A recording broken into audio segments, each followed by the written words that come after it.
Hoy hablaremos del costo de capital promedio ponderado. Pues tendremos que saber que el costo de capital promedio ponderado será la tasa a la cual una empresa trabaja sus fuentes de financiamiento. Veremos más adelante qué significa cada uno de estos conceptos, pero que en general representa una tasa a la cual la empresa podremos decir que puede formar su tasa de rendimiento mínima aceptable o TREMA. Es decir, la TREMA debe estar formada por el costo de las fuentes de financiamiento de una empresa y adicionalmente el riesgo del sector en el que se encuentra esa empresa. La tasa de retorno que una empresa debe tener en sus proyectos de inversión que decide para mantener el valor de mercado y de esta manera atraer fondos. Es decir, si voy a considerar un proyecto en una empresa, debo de tener en consideración que al menos debe ser superior a su costo de capital. Bien, vamos a hablar que el vínculo entre las decisiones de inversión a largo plazo y el costo de capital promedio ponderado es inherente, tiene un impacto total.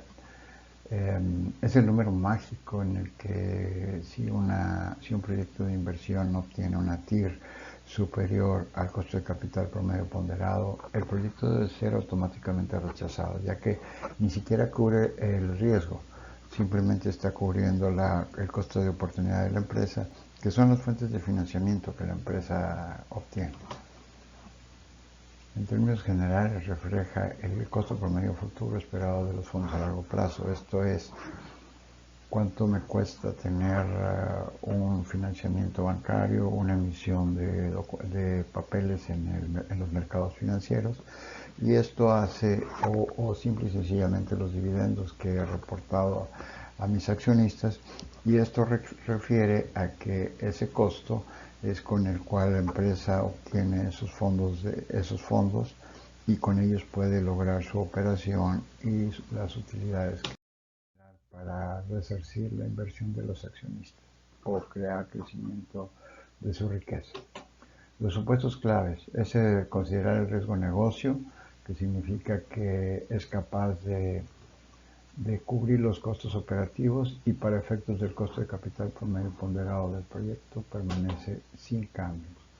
Riesgo financiero es la capacidad de cubrir los intereses y así como otros conceptos de arrendamientos, dividendos preferentes y que no varía durante el proyecto.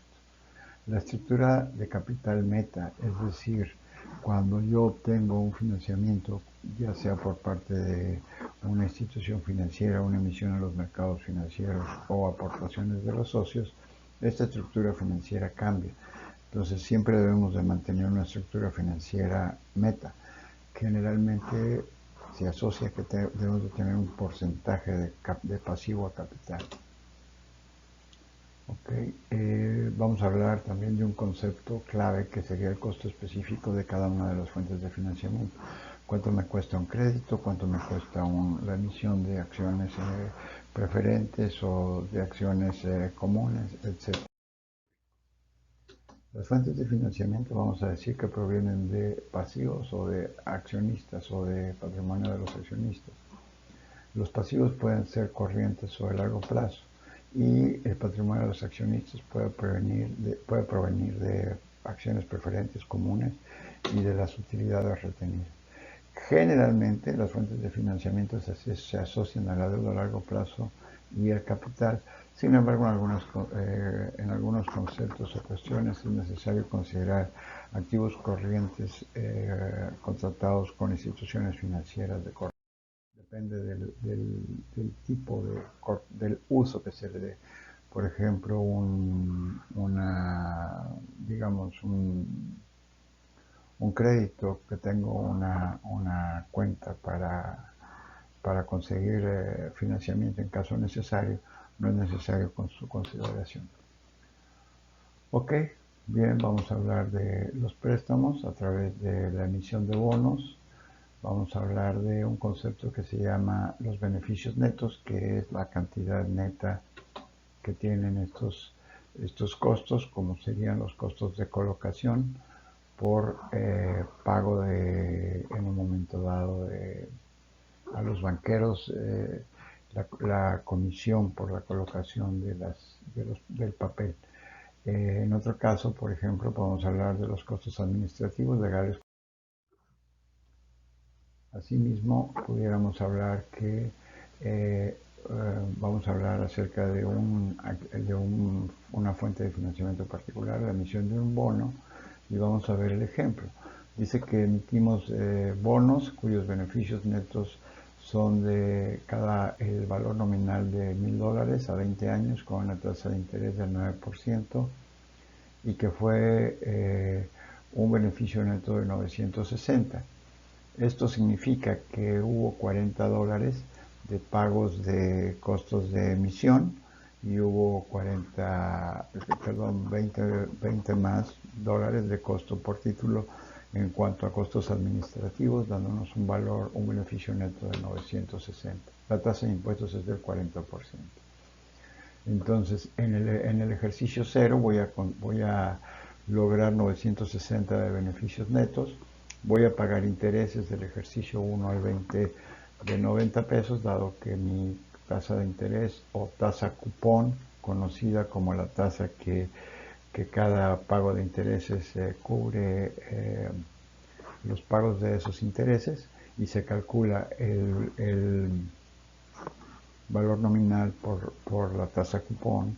En este caso va a ser de $90, y en el ejercicio 20 se paga el valor nominal del bono.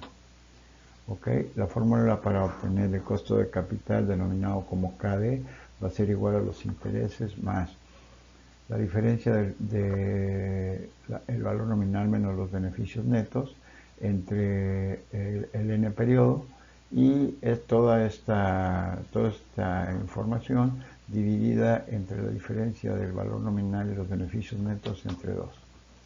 Sustituyendo los datos que se presentan, nos da un costo de capital de la deuda de 9.4%.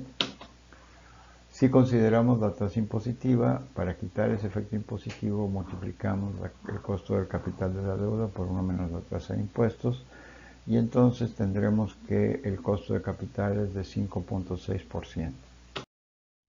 Bien, vamos a ver otro ejemplo. Tenemos préstamos bancarios cuyo contrato está establecido la base, tasa, plazo y periodos de pago, más los servicios adicionales que se cobren, como sería la apertura, investigación, entre otros costos. Determinados mediante la metodología de tasa interna de rendimiento, consideramos los flujos. Son importantes los costos adicionales, pues se quitan, y es obvio que tenemos también que considerar el efecto del efecto impositivo en su consideración. Vamos a resolver ahora la emisión de acciones preferentes, y vamos a ver un ejemplo en el que es muy importante determinar los beneficios netos de la emisión de las acciones preferentes y los dividendos que se van a pagar. Este ejercicio establece que se emiten acciones preferentes con un dividendo anual del 10% y que se planea vender la acción a 87 pesos. La empresa espera que los costos de emisión sean de 5 pesos. Entonces, el dividendo será de 8.7 dólares o pesos. Esto representa por el 10% del valor al que se vendió la acción preferente. La empresa también considera el valor de emisión menos los costos de emisión, que en este caso son 5, por lo tanto sería 8.7 entre 82, dando un costo de las acciones preferentes del 10.6%. Consideren ustedes que el cualquier capital emitido no tiene consideración del efecto impositivo, por lo tanto su costo es directo, el costo de capital preferente llega a ser las acciones comunes. Vamos a ver que existen principalmente dos métodos. El primero le vamos a dar el método de valoración de crecimiento constante de Gordon, donde se asume que la acción es igual al valor presente de todos sus dividendos futuros y que es importante la consideración de su crecimiento, en donde la empresa, vamos a ver un ejercicio donde la empresa emite sus acciones a 50 pesos por acción, se espera pagar un dividendo de 4 pesos al final del próximo año y que los dividendos pagados durante los 6 años vamos a pensar que tiene un crecimiento constante.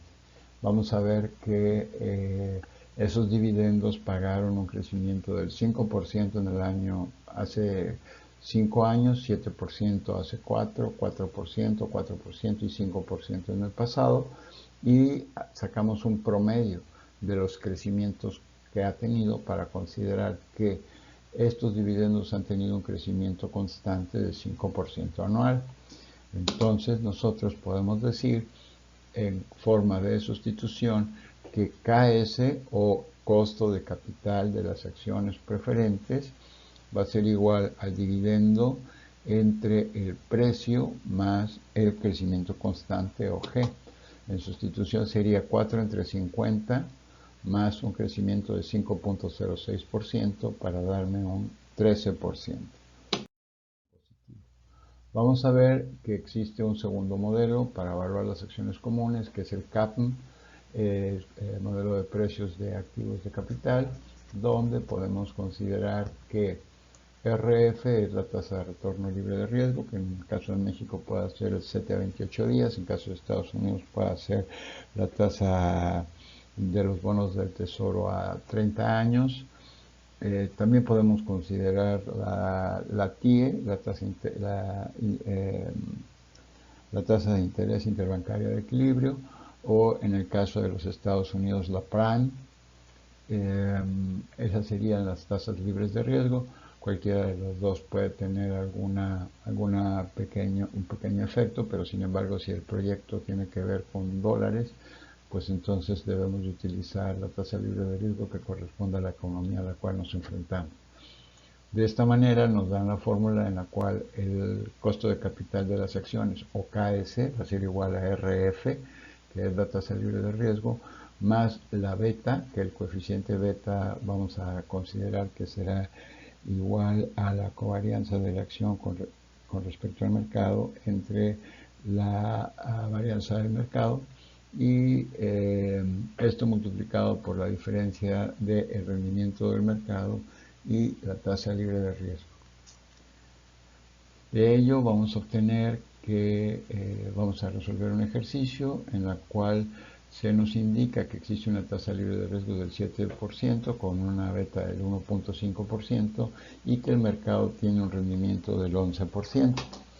Para sustituirlo, KS o el costo de capital de las acciones es igual al 7% más 1.5 por la diferencia de 11, que es el rendimiento del mercado, menos 7, que es el 7%, que es el rendimiento de la libre de riesgo, y eso nos da un costo de capital.